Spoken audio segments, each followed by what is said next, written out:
اهلا وسهلا فيكم في حلقه جديده من حلقات فوازير ومنين يا بلدينا واحنا بلدنا ايه. وطبعا عشان اقدر اتكلم على محافظه النهارده كانش في احلى مكان في محافظتنا غير المكان اللي انا موجوده فيه ده. واحنا النهارده في محافظه من اجمل محافظات مدن القناه، وهيبين ورايا اسد من ضمن الاسدين اللي بيبص على القناه. وهنا كان في تمثال تيليسيبس موجود زيه في بورسعيد، بس طبعا عارفين ان تمثال تيليسيبس الشيء. هحكي لكم باقي الحكايه والقصه، بس ادخل لإلهي الجو برد شويه. كان بودي فعلا اكمل لكم باقي الفيديو كله على البحر او على القناه بمعنى ادق، بس للاسف الجو كان برد جدا، وقلت لما اروح البيت اكمل لكم باقي حلقه فزوره النهارده. وما وعدتش كتير، انا من سكان محافظه النهارده اللي احنا بنتكلم عنها. محافظتنا اللي بنتكلم عنها النهارده هي احدى محافظات جمهوريه مصر العربيه، وبتقع سواحلها على الطرف الشمالي للخليج اللي بيحمل نفس اسم المحافظة، وبيقع فيها المدخل الجنوبي للقناة. وهي أكبر مدينة مصرية بتقع على سواحل البحر الأحمر، مساحتها تقريبا حوالي 9002 كيلو متر مربع. مدينة واحدة وخمس أحياء، عدد سكانها حوالي 760,598 نسمة ولا منهم. طبعا كان من الطبيعي ان مصر يكون ليها محافظة تقع على الطرف الشمالي للخليج، ومن هنا بدأ وجود محافظتنا، فهي بدأت مع فجر التاريخ، وعشان كده ليها تاريخ عريق. طبعا اسم محافظتنا اللي احنا بنتكلم عنها النهارده مفضلش زي ما هو على مر التاريخ، اتغير مع اختلاف الأزمنة اللي مرت عليها. فهنلاقي اللي اسمها في عهد الأسرتين الخمسة والستة كانت بتسمى سيكوت، وعندما أصبحت محافظتنا عاصمة للإقليم الثامن من أقاليم الوجه البحري في عهد الأسرتين ال19 وال22، فكان يطلق عليها اسم بيسو. في سنة 2563 قبل الميلاد أخذ الملك يوسفاليس إحدى حكام الأسرة ال19 من محافظتنا قاعدة للعمليات الحربية لتأمين مناجم سيناء والردع الغزاة. أما بقى في العصر البطلمي فأطلق بطليموس الثاني اسم إرسنوي على محافظتنا، إجلالا وتقديرا لأخته وزوجته إرسنوي الثاني. وهناك أقوال شبه مؤكدة بأن تم إطلاق اسم كيلو باتريس على محافظتنا في أواخر عصر البطالمة نسبة إلى الملكة كليوباترا آخر حكام مصر من البطالمة، بس الاسم ده ما استمرش كتير. أما بقى في العصر الروماني فأطلق عليها اسم هيرو أون أو هيرو بوليس، وتعني مدينة الأبطال.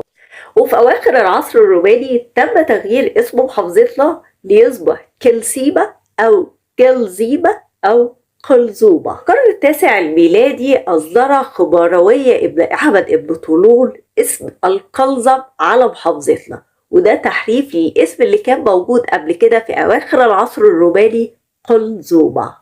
أما بقى بالنسبة للاسم الحالي لمحافظتنا فسيرجع السبب لتسميتها بهذا الاسم إلى القائد العسكري أبو يوسف ابن محمد ابن يعقوب ابن إبراهيم ابن عماد مغربي الأصل، واللي استعان به مؤسس الدولة الفاطمية عبد المهدي للقضاء على القرامطة. وكان القائد العظيم دايما ما يحفز جنوده على أن يكونوا سواسية في مواجهة العدو، واستشهد على أرض محافظتنا، وانشئ ليه مسجد وسمي سيدي عبد الله الغريب. لهذا السبب بيطلق على محافظتنا بلد الغريب. شهدت محافظتنا عصر الرأسمالية الأوروبية بالمرحلتين التجارية والصناعية، وللأسف حصل ركود في التجارة بعد نجاح الرأسمالية الأوروبية التجارية في اكتشاف رأس الرجاء الصالح، وانتهت أزهى عصور التجارة مع العصر المملوكي. ومع مطلع القرن ال19 استعادت محافظتنا مكانتها، وده بعد طرح مشروع لربط ما بين البحر الأحمر والبحر المتوسط أثناء الحملة الفرنسية في مصر. عايزة أقول لكم على حاجة، دايما محافظتنا بتكون ليها الأساس في أي فكرة بتطرح لربط البحر الأحمر بالنيل أو بالبحر المتوسط.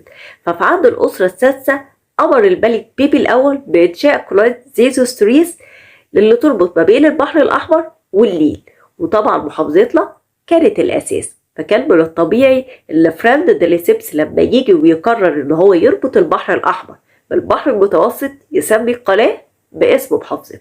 وفي ديسمبر سنة 1858 تم افتتاح خط السكة الحديد اللي بيربط محافظتنا بالقاهرة، وبكده تكون محافظتنا هي أول مدن القناة اللي كان فيها سكة حديد. يوم 24 أكتوبر سنة 1973 سجل التاريخ ملحمة وطنية بقيادة المقاومة الشعبية وتصديها للقوات الإسرائيلية المتسللة عبر ثغرة الدفرسوار بقيادة إيريل شارون، اللي حاول إن هو يحتل المدينة ويحول انتصار أكتوبر إلى هزيمة.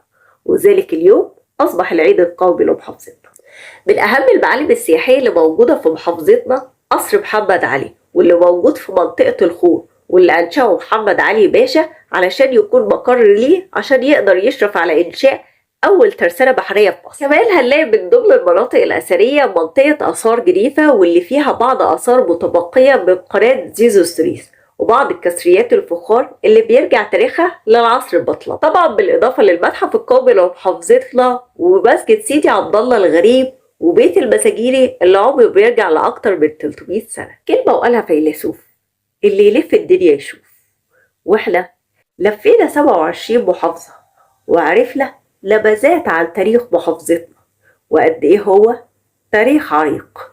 كل ده بيتجمع في كيان أكبر بيسمى جمهورية مصر العربية. وصدق اللي قال: جت مصر الأول وقالت للتاريخ يبدأ. كل سنة والمصريين بألف خير، والأمة الإسلامية بألف خير ويمن وبركات.